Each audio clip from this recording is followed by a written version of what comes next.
প্রিয় দর্শক বন্ধু, আজকে এমন একটা উদ্ভিদ দেখাবো যেটা জঙ্গলে এবং রাস্তার আশেপাশে হয়ে থাকে আর আমরা তাকে লক্ষ্যই করি না।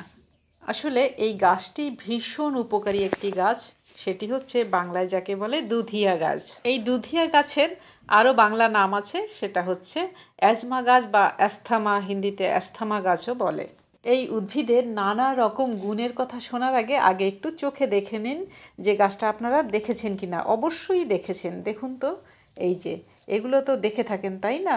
আর টেনে টেনে তুলে ফেলে দিই আমরা এগুলো দেখলে।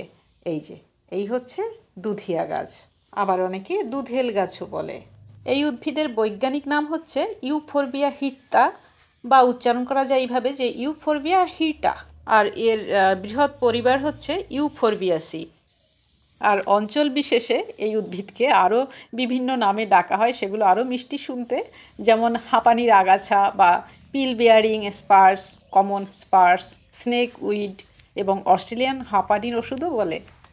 তবে আমি এদেরকে দুধিয়া নামে ডাকতেই বেশি পছন্দ করি। এই দুধিয়া বা দুধরাজ উদ্ভিদের বিভিন্ন রকমের ঔষধি গুণাগুণ রয়েছে। এই গাছের ভেতরে যে ল্যাটেক্স সাদা কষ, সেটা জীবাণুনাশক হিসেবে ব্যবহার করা হয় এবং গাছের মূল মানে শিকড়, পাতা, কাণ্ড বিভিন্ন রোগের জন্য ব্যবহার করা হয়।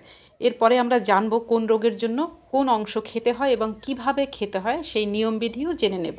প্রথমত, দুধিয়ার যে সাদা রস বা কষ যাই বলি, সেটা ব্রণর চিকিৎসায় এবং ঘা ফোড়া সারাতে ব্যবহার করা হয়। এরপরে 2 নম্বরে আসি, শ্বাসকষ্ট বা কাশি।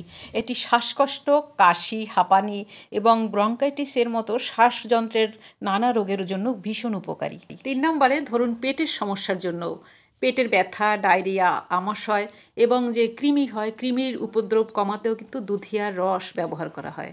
এছাড়া আরও কিছু রোগ রয়েছে, যেমন চোখের সমস্যা বা দাঁত এবং গনোরিয়া রোগের চিকিৎসার জন্য এই উদ্ভিদের ব্যবহারের কথা শোনা গেছে। এমনকি টিউমারের জন্য নাকি এই উদ্ভিদ খুবই উপকারী। আবার জন্ডিসের জন্য নাকি এই উদ্ভিদ খুবই ভালো। তবে এই পাতার রস বা আমরা যদি ওষুধ হিসেবে এটা খেতে চাই তাহলে তো কিছু বিধিনিষেধ রয়েছে সেক্ষেত্রে। যেমন তবে মেডিসিন হিসেবে এটা খেতে গেলে অবশ্যই রোগের ধরন এবং বয়স অনুযায়ী খেতে হবে। প্রথমে আমি দুধিয়া পাতার রস খাওয়ার সাধারণ বিধিটা বলছি, মানে নিয়মটা। কাঁচা পাতা পরিষ্কার করে ধুয়ে নিয়ে না, একটু সামান্য নুন দিয়ে চিবিয়ে খেতে পারেন কিছু পাতা নিয়ে, তবে অল্প। আরেকটা হতে পারে পাতা বেটে অল্প গরম জলের সাথে মিশিয়েও খাওয়া যায়, এবং পাতার রস বের করে সামান্য জলের সাথে মিশিয়েও খেতে পারেন। আর যদি বিশেষ ধরনের রোগের জন্য খেতে চান তাহলে বলি, শ্বাসকষ্টের জন্য পাতা সেদ্ধ করে সেই জলটা পান করা যেতে পারে। আর যদি কেউ পেটের সমস্যা বা কৃমির জন্য খেতে চান তাহলে বেটে, মানে পাতা বেটে সেটা মধুর সাথে মিশিয়ে খাওয়া যেতে পারে। আর যদি আমরা স্কিনে বা ত্বকে লাগাতে চাই তাহলে পাতা বেটে আক্রান্ত স্থানে লাগাতে হবে। তবে উল্টোপাল্টা ভাবে খেলেই তো হবে না, এর একটা মাত্রা রয়েছে খাওয়ার, সেই মাত্রাটা এখন বলবো। এটা হচ্ছে সাধারণত এই প্রতিদিন 1 থেকে 2 চামচ পাতার রস বা পাতা বাটা খাওয়া যেতে পারে।